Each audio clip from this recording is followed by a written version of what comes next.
ഐറ്റലിന്റെ S25 അൾട്രയുടെ ഒരു video നമ്മൾ ഇട്ടായിരുന്നു. ഒരുപാട് എൻക്വയറീസ് ഉണ്ട്. ആ ഓർഡർ വന്ന് എഴുതിക്കൊണ്ടിരിക്കുകയാണ്. ഇതുവരെ എഴുതി തീർന്നിട്ടില്ല കേട്ടോ. ഒരുപാട് ഇനിയും പെൻഡിങ് ആണ് നമുക്ക്. അപ്പോൾ S25 അൾട്ര ഇന്നലെ ഓൾറെഡി നമ്മൾ വീഡിയോ ഇട്ടിട്ടില്ലായിരുന്നു. അപ്പോൾ കൂടുതൽ കസ്റ്റമേഴ്സ് നമ്മുടെ ഇതിനെപ്പറ്റി ഡീറ്റെയിൽസ് പറഞ്ഞു കൊടുക്കാനായിട്ട് പറഞ്ഞിട്ട് മെസ്സേജ് അയച്ചിട്ടില്ലായിരുന്നു. അപ്പോൾ ഇത് കണ്ടു കഴിഞ്ഞാൽ S25 അൾട്ര എന്ന് പറയുമോ, ഇത് സാംസങ്ങിന്റെ അല്ല, ഐറ്റലിന്റെ 1 year വാറന്റി വരുന്ന S25 അൾട്ര ആണ് കേട്ടോ. അത് 1 year ഇതിനകത്ത് തന്നെ ഉണ്ട് കേട്ടോ. 1 year സ്ക്രീൻ സർവീസ് പ്രൊട്ടക്ഷൻ വരുന്നുണ്ട്. അതെ, കമ്പനി വാറന്റിയാണ്. അതുപോലെ തന്നെ NFC സപ്പോർട്ട് ആവുന്ന 16 GB റാമും 256 ഇന്റേണൽ സ്റ്റോറേജും വരുന്ന 5000 mAh ബാറ്ററി ബാക്കപ്പ് ഉള്ള വാട്ടർ പ്രൂഫ് ആയിട്ടുള്ള 32 MB അൾട്രാ ക്ലിയർ സെൽഫി ക്യാമുള്ള ഒരു മുതലായ മുതൽ. അതെ, റിജു പറയും പോലെ മുതലായ ഒരു മുതൽ. പിന്നെ ക്യാമറ ക്ലാരിറ്റി ഒന്ന് കാണിച്ചോളൂ അല്ലേ?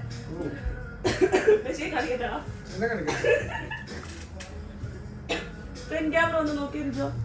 കണ്ടില്ലേ? കാണുന്നുണ്ടോ? കാണുന്നുണ്ട്. ഞാനല്ല ഗൈസ്, വേറെയാണ്. ബാക്ക് ക്യാം കാണുന്നുണ്ടോ? ഈ ഒരു ഇത് എത്ര ദ്രംസിനാണ് തരുന്നതെന്നറിയോ? വെറും 599 ദ്രംസിനാണ് ഞങ്ങൾ നിങ്ങൾക്ക് തരാൻ പോകുന്നത്. ഇതിലും കുറഞ്ഞിട്ട് ഇത്രയും ഒരു സ്പെസിഫിക്കേഷനും കാര്യങ്ങളും ഒരു ഫോൺ വേറെ എവിടെയും കിട്ടാനില്ല. ഇത് കിട്ടുന്നത് എവിടെയാണ്? അബുദാബി മുസഫ ഷാബിയ 11 മെഗാസ്റ്റാർ ജ്വല്ലേഴ്സിന്റെ ഓപ്പോസിറ്റ് ഓൾഡ് ഫ്രഷ് പാലസ് നിൽക്കുന്നതിന് അടുത്താണ്. All over India delivery available ഉണ്ട്. താഴെക്കാണ നമ്പറിലേക്ക് കോൺടാക്ട് ചെയ്ത് കഴിഞ്ഞാൽ കൂടുതൽ ഡീറ്റെയിൽസ് ഷെയർ ചെയ്യുന്നതായിരിക്കും. ഞാനപ്പോൾ എന്റെ ബാക്കി എടുത്ത് തുടങ്ങട്ടെ. ഷോപ്പിന്റെ പേരെന്തായിരുന്നു? AR Legends. അറിയാലോ.